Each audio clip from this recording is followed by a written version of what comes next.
తమిళనాడు తరహాలో రిజర్వేషన్ శాతం పెంచుతామన్నారు సీఎం కేసీఆర్. శాసనసభలో చట్టం చేసి పార్లమెంటుకు పంపిస్తామని అన్నారు. తమిళనాడులోని అక్కడ జనాభాకు అనుగుణంగా రిజర్వేషన్ పెంచుకున్నారని పార్లమెంట్ ఆమోదం తెలిపి 9వ షెడ్యూల్లో చేర్చిందని అన్నారు కేసీఆర్.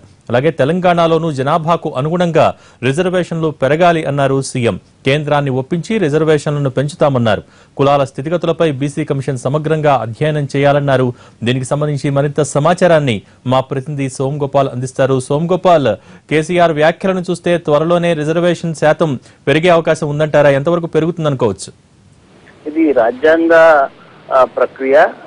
రాష్ట్ర ప్రభుత్వం నిర్ణయం తీసుకున్నంత మాత్రాన జరగదు. అందుకోసం అసెంబ్లీలో చట్టం చేసి పార్లమెంటుకు పంపుతామని ముఖ్యమంత్రి ప్రకటించారు.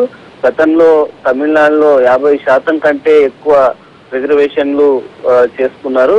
దానికి అనుగుణంగా అంటే జనాభా ప్రాతిపదికన జనాభా ఎంత ఉందో అంత రిజర్వేషన్లు ఇవ్వాలన్న ప్రాతిపదికన తమిళనాడులో తీర్మానం చేసి పార్లమెంటుకు పంపి పార్లమెంట్ ను ఒప్పించారు. అక్కడ 9వ షెడ్యూల్లో కూడా ఈ అంశాన్ని చేశారు.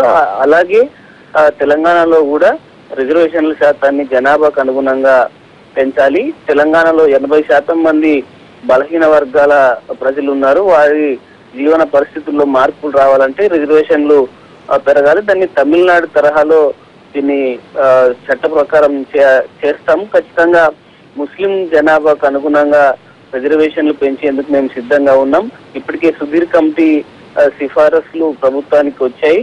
వారికి సామాజికంగా విద్యాపరంగా వెనుకబడిన కులాలకు రిజర్వేషన్లు ఇచ్చే విషయంలో బీసీ కమిషన్ సిఫారసులు చేయాల్సి ఉంటుంది.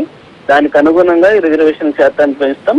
అదే సమయంలో ఈ రిజర్వేషన్లు పెంచే సమయంలో ప్రస్తుతం బీసీల్లో ఉన్న కులాల ప్రయోజనాలు కూడా దెబ్బతినకుండా వ్యవహరిస్తామని ముఖ్యమంత్రి ప్రకటించారు. కొద్దిసేపటి క్రితమే BC commission chairman BS Ram తో పాటు సభ్యులుగా ఇటీవల నియమితులైన వాళ్ళంతా ముఖ్యమంత్రిని కలిశారు. ఈ సందర్భంగా ముఖ్యమంత్రి ఈ ప్రకటన చేశారు. భోగి